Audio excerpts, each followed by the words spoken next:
All right, core question number 5. Where does the Declaration of Independence and the U.S. Constitution state that our rights come from, and do you agree? Well, and I have to tell you that question is an interesting one, because clearly both of them reference the people. Obviously the rights also, though, in the Declaration of Independence reference God. And I would have to say that there are inalienable rights. There is a social contract that's set up in the Declaration of Independence. The Constitution is the recognition of the social contract that our forefathers made for us to live under in this country. The power comes from the people, but through rights granted by God. And I do agree.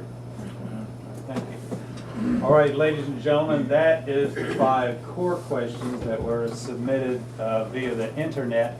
Now, I'm going to have to stand to do this, but at this point, we can start taking your questions from the audience that you would have for Mr. Griffith. Yes, sir, right here.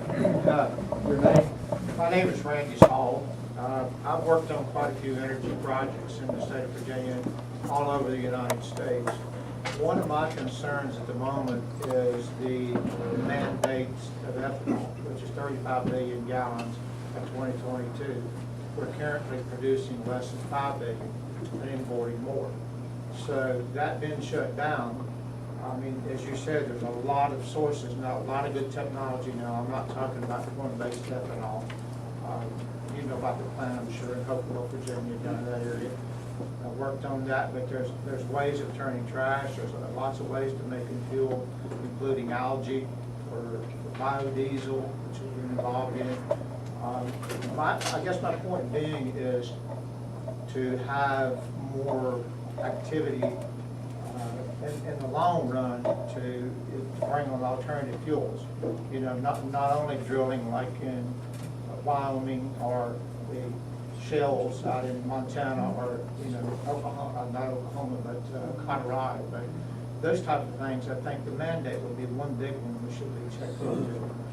You know, why import the fuel and then go through the same process all over again?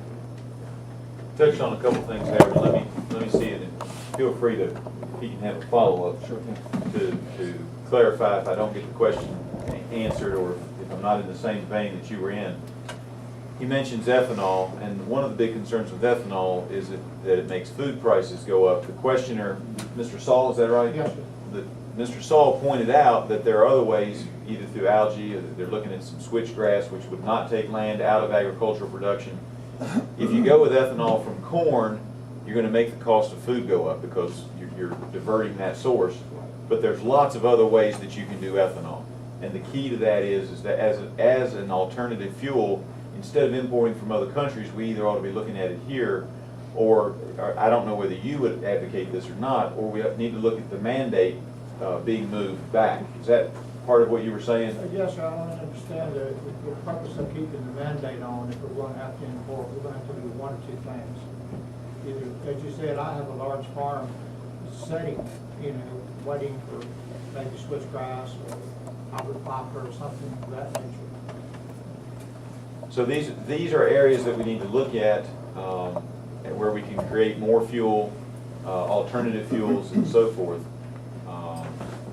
And so we do need to take a look at that. The cap and trade bill actually excluded many of those from the carbon-based fuels, but it is something we should look at. At the same time we're doing that, though, we don't want to raise food costs, and we don't want to make fuel so expensive that it's hard for factories and families to make ends meet, because if the factories close and the families have a harder time, and if the families are already stressed at all, you raise their energy costs, you're really hurting them. But you made some very good points. Thank you. All right, right here. My name's Tom Mealy. I'd like to know your position and what you think about, first of all, I think the EPA is a violation of the Constitution. Well, what about this drilling moratorium they've got going on in deep water drilling in the Gulf of Mexico that has cost over 20,000 people their jobs? And how about, what do you feel about opening up Anwar and some of these sand fields for sand oil and stuff? I don't have a problem with us exploring and looking for the oil wherever we think we can find it. Obviously, the BP situation was a horrible situation. And so we want to make sure that we do that, whether it be Anwar or deep drilling. Of course, we may want to do it closer to shore. We learned that it's a lot harder to cap something when it's that deep. But I believe that we need to, if we're going to remain a major player on the world stage over the course of the next 50 years, we need to make sure that we are accessing and using all of our energy sources, whether it be Anwar or deep water oil exploration, thank you, or whether it be, you know, use of our coal here or the shale oil, wherever we have to get it. I think we need to be looking for it so that we can A, build up our reserves, and B, have affordable energy. This is our real advantage in the world. It has been really it's one of those things that we sometimes forget when we look at history, but one of the things that took the United States from being a top 5 nation to be #1 nation was the fact that we had the ability to get to the oil. And so we need to be able to use those sources. It will keep our economy strong and keep us as a major factor. You know, when we look at this, you have to realize that the Chinese are trying to reestablish themselves after several hundred years of absence as the #1 economy in the world. This year they passed Japan as #2 economy. There's no question, and look, it's not an evil motive. They want to be the #1 economy in the world. We have to realize that they want to take us off our perch, and we have to be prepared to take a look at it and see what we need to do. We don't want to be like the Chinese, but we need to take a look and see what we need to do to make sure we keep our economy strong and not continue to have policies such as cap and trade and other EPA regulations that are actually hurting our businesses for minimal gain. Some of the EPA regulations are for major gain. I don't want to say that they're all for minimal gain, but we have to weigh out, I think, all those regulations and determine which ones, A, are constitutional, because you may be right, I have not looked at all of them, which ones are constitutionally sound, and then look at the cost, not only the cost to the environment, but the cost to real jobs and to the economy in this country. What is the gain versus the cost in jobs? Let's get this gentleman over here. Hi, Mike Halisick, I live in Willis. A little bit more about energy now. Some of my science may be a little bit wrong, but I'm not a very big supporter on some of these alternate energies, simply because solar panels aren't very efficient. Unless I'm wrong, I think they're only about 18% efficient. Windmills, I don't know how many thousands of acres you got of windmill just to power New York City. So all these alternate energies are great, but not at the expense of rising traditional fuel prices. How do you feel about nuclear energy? That's what I'd like. Sure. I don't have any problem with nuclear energy. I think we need to be using it more. You know, there really haven't been any major accidents. Now, that doesn't mean there won't be one tomorrow, but as long as we build in the safety factors, we should not hesitate to use nuclear. And we are, there is a plant that is underway in Virginia now for a new, North Anna, there's a new facility going in there. So, but I have no problem with nuclear either. I'm sorry, just a quick follow-up. Yes, absolutely. The problem with all this nuclear power plants is you got so many lawsuits and regulations. I mean, it takes years and years and years and years to put one of those into operation. Is there a way of streamlining the process or simplifying or stopping some of these environmental crazy groups from slapping a dozen lawsuits on anybody that wants to build, so much as put a shovel in the ground to start a plant? I don't know that you can stop all the lawsuits. You certainly can take a look at the regulations. I will tell you that I have not looked to see which ones of the regulations I think can be eliminated and still have the safety factors. But you certainly should, as a congressman, I would certainly be looking at that to see if there's some way we could make that a little bit easier for the power companies to bring it online. Here.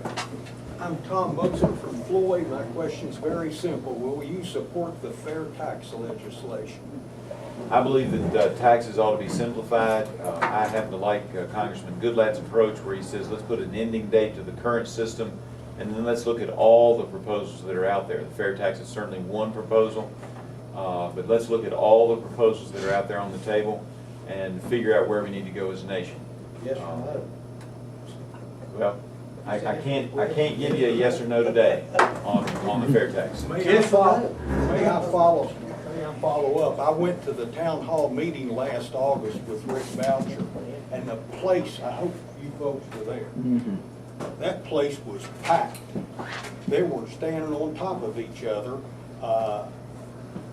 The fair tax really never came up there, but I'm a local realtor. The Realtors Association had a meeting with Rick Boucher in Hillsville last summer, and I asked him, I said, sir, would you support the fair tax? And I won't say it was a smug smile, but he basically told me I was out of my gourd, and I'm sorry, but if this country had the fair tax, by next Easter, this country would turn around financially.